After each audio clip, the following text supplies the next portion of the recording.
சென்னையில் ஒரு மோசடி நடந்திருக்குது. அதாவது ஃபினான்ஸ் மோசடி தான்.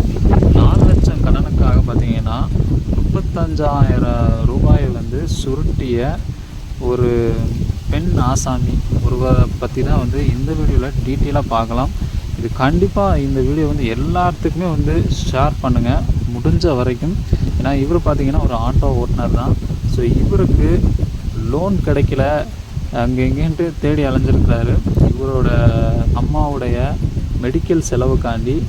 ஆனால் இன்னுமே பார்த்தீங்கன்னா லோன் எங்கேயுமே கிடைக்கல. இன்ஸ்டாகிராம்லேருந்து ஒரு ஆட் வந்திருக்குது. ஸோ அந்த ஆடில் பார்த்தீங்கன்னா அதை கிளிக் பண்ணி அவருடைய details, personal details, mobile number எல்லாமே கொடுத்து என்ட்ரு பண்ணும்போது அதுக்கப்புறம் பார்த்தீங்கன்னா அந்த ஆப்பு ஒரு பிரபலமான ஒரு ஃபினான்ஸ் நிதி நிறுவனத்தோட பெயர்லேருந்து மோசடி பண்ணப்பட்டிருக்குன்னு சொல்லி அப்போ அவருக்கு தெரியல. ஆனால் இது ஒரு போலியான ஒரு ஆப்பு தான், ஒரு வெப்சைட்டு. அந்த மாதிரி க்ரியேட் பண்ணி இன்ஸ்டாகிராமில் ப்ரொமோட் பண்ண ஒரு வெப்சைட்டு தான், ஆப்பு தான் இந்த கடன் வந்து மோசடி நடந்திருக்குது.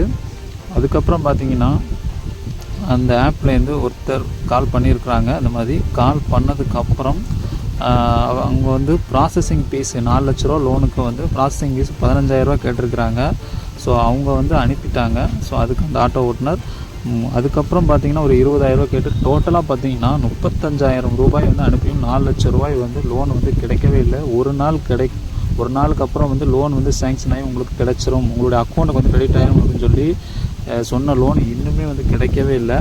கடைசியில் பார்த்திங்கன்னா அந்த 35,000 ரூபாயை வந்து கேட்டது கூட அவங்க வந்து எந்த ஒரு ரெஸ்பான்ஸ் பண்ணாமல் மொபைலை வந்து சுவிட்ச் ஆஃப் பண்ணி வச்சிட்டாங்க. இப்போ பார்த்தீங்கன்னா சைபர் க்ரைமில் வந்து கம்ப்ளைண்ட் கொடுத்துருக்குறாங்க. ஆனால் அந்த நபர் வந்து யாருன்னே வந்து தெரில. இந்த மாதிரி லோன் வாங்கி தரேன்னு சொல்லிட்டு பணத்தை வந்து முதல்ல அட்வான்ஸாக வந்து கேட்குறவங்க யார்கிட்டையுமே வந்து பணத்தை வந்து அனுப்பிடாதீங்க. முதல்ல வந்து லோன் வந்து நமக்கு வாங்குறது பேங்க் இருக்குது, என்பிஎஃப்சி இருக்குது, ஆன்லைன் லோன் இருக்குது, இந்த மாதிரி நிறைய லோன் ஆப்ஸ் இருக்குது. ஆர்பிஐயில் அங்கீகரிக்கப்பட்ட ஒரு ஆப்லேயோ இல்லைனா வந்து நிதி நிறுவனத்துலேயோ பேங்க்லேயோ தான் நம்ம வந்து லோன் வந்து வாங்கணும். இந்த மாதிரி போலியான நபர்கிட்ட வந்து நம்ம சிக்கும்போது நம்மளை வந்து வச்சு செஞ்சுருவாங்க. நம்மளுடைய பணத்தை ஃபுல்லாக சுருட்டி ஏமாற்றிடுவானுங்க ஆன்லைன் மூலமாக. முந்தியெல்லாம் பார்த்திங்கன்னா வழிப்பறி கொள்ள மாதிரி நடந்தது. இப்போ அதெல்லாம் தாண்டி டிஜிட்டல் மயமாயிடுச்சு. ஸோ டிஜிட்டல் மயமாயிடுச்சுன்னா ஒன்றும் இல்லை, நம்மளுடைய பாக்கெட்லேருந்து நமக்கே தெரியாமல் வந்து பணத்தை வந்து ஈஸியாக சுருட்டிட்டு போயிடுவானுங்க. ஸோ அந்த வகையில் வந்து நம்ம ரொம்ப ஜாக்கிரதையாக இருக்கணும், ரொம்ப அவேர்னஸாக இருக்கணும். இந்த ஆட்டோ ஓட்டுநர் மாதிரி நீங்களும் பார்த்தீங்கன்னா பணத்தை வந்து ஏமாறவே கூடாது.